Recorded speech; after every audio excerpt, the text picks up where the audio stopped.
The month is October. The year is 1621. It is 129 years since Columbus has discovered the New World. And the Pilgrims, the individuals who came over on the Mayflower, they are celebrating their very first harvest in the New World. And they have invited an Indian friend who was helpful to them to come join them. He shows up a day early with 90 of his closest friends and family members. And as this line of Indians are entering the Pilgrims' camp, the Pilgrims begin counting them, and they realize very soon they do not have enough food to feed all of these people. But by coincidence, at the very end of the line of the Indians, they have with them no less than 5 dressed deer, more than a dozen turkeys, and they brought with them corn. And they will show the Pilgrims an Indian delicacy, how they can take corn kernels, put them into a pot, and they will pop and produce this very fluffy delicacy that the Indians like. We know it as popcorn. Well, that day gives us the reason to overeat and watch a lot of football. That was the very first Thanksgiving Day in American history. Jeremiah 29:11 says, God has a plan. Philippians 1:6 says, God will complete what he has started. God fulfills those verses in American history. We're going to look at the very first Thanksgiving and see, is there evidence of the providential hand of God in that event, the time leading up to it, the events leading up to it, and as we just described, the day itself. So what I want you to do is kind of pretend that you're watching one of those 1960s, 1970s TV shows where they're having a flashback. They're going back in time. The screen kind of gets fuzzy and it starts shaking back and forth, and you hear some harp music, and then the scene revolves into where they're going to. The Mayflower is at the end of her lifespan as a sailing vessel. It took her 66 days to cross the Atlantic, rough sailing, hard sailing, and they land in November in 1620. They were supposed to land in Virginia, but by coincidence, a storm forces them north all the way to the area of Cape Cod, several hundred miles off of their planned landing spot. However, that storm saved their lives. Had they landed in Virginia, there was a hostile Indian tribe that was waiting for them and would have slaughtered them. So they land at Cape Cod, but now they have to find a place to build a settlement. So a group of about 15 of the Pilgrims take a smaller boat and start looking for a specific spot they had heard about and someone had told them about. But by coincidence, when they start out, it starts snowing. And snowing so hard, they cannot see where they're going, so they miss their specific landing spot once again. But by coincidence, they run into an island area that shields them from the blizzard. The next morning, they discover this island was in the middle of a perfect natural harbor, completely enclosed and protected. And by coincidence, this harbor is deep enough to handle a ship twice the size of the Mayflower.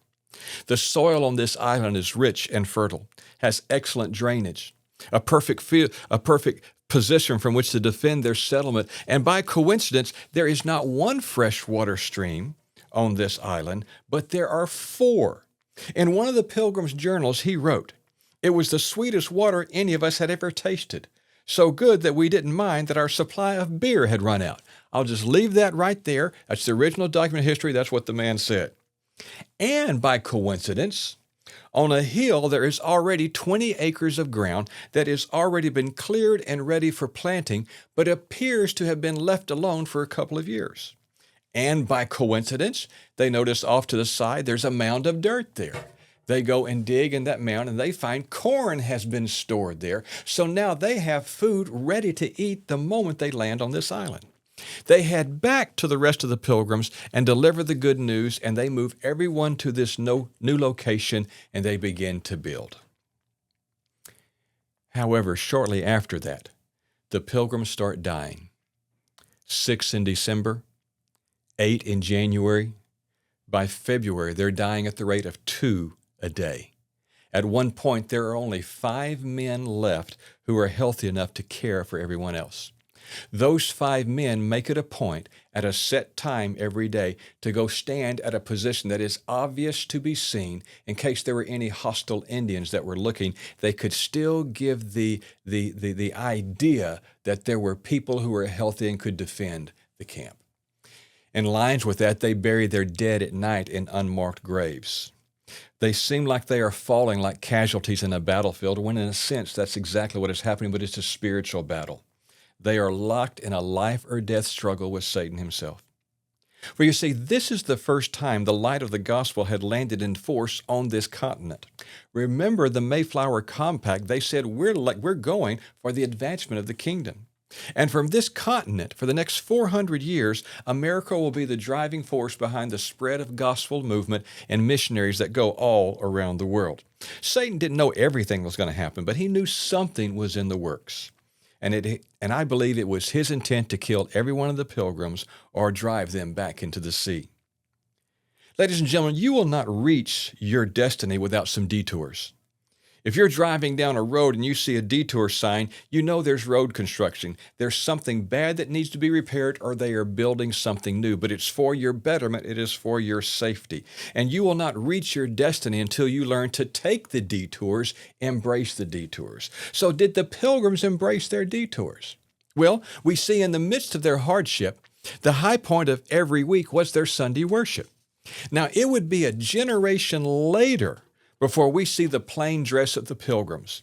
The drab gray, the somber black, the brown. That's not an accurate picture of the Pilgrims at this point in time who have landed at Cape Cod at Plymouth. Miles Standish was known for a plum red cape that he wore to Sunday worship. William Brewster, who was the spiritual leader, he was known for an emerald green satin suit that he wore to worship services. Their worship was colorful. Their worship was joyous. And they remained faithful through all of these hardships, and God's mercy and faithfulness and providence begins to reveal itself over and over again. It is now March. The weather is warming, new seasons are coming, and once again they hear a voice by coincidence that says, Indian coming. You need to know that the providence of God, the deliverance of God, may not show up in the package you are expecting. God's answer to your prayer may not be exactly what you were praying for, but we have an all-knowing, all-wise God. He is sovereign, and every good and perfect gift comes from Him. It's easy to amen that statement now in the situation that you and I are in. But what if you are in a situation where what you're praying for is a fully loaded HEB produce truck, and what God sends you is one lone Indian? The Indian walks up by coincidence, speaks perfect English, and he says, welcome. The Pilgrims are completely caught off guard that he speaks English, and they're not even sure how to respond. They are just looking at each other for the next couple of minutes. But before they could do anything else, the Indian responds to them and asks the question, do you have any beer?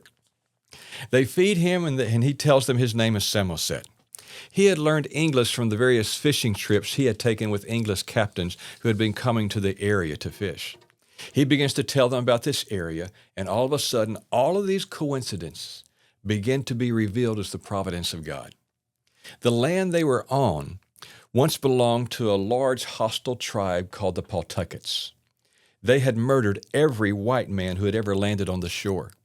4 years ago, a mysterious disease breaks out among this tribe, killing every man, woman, and child.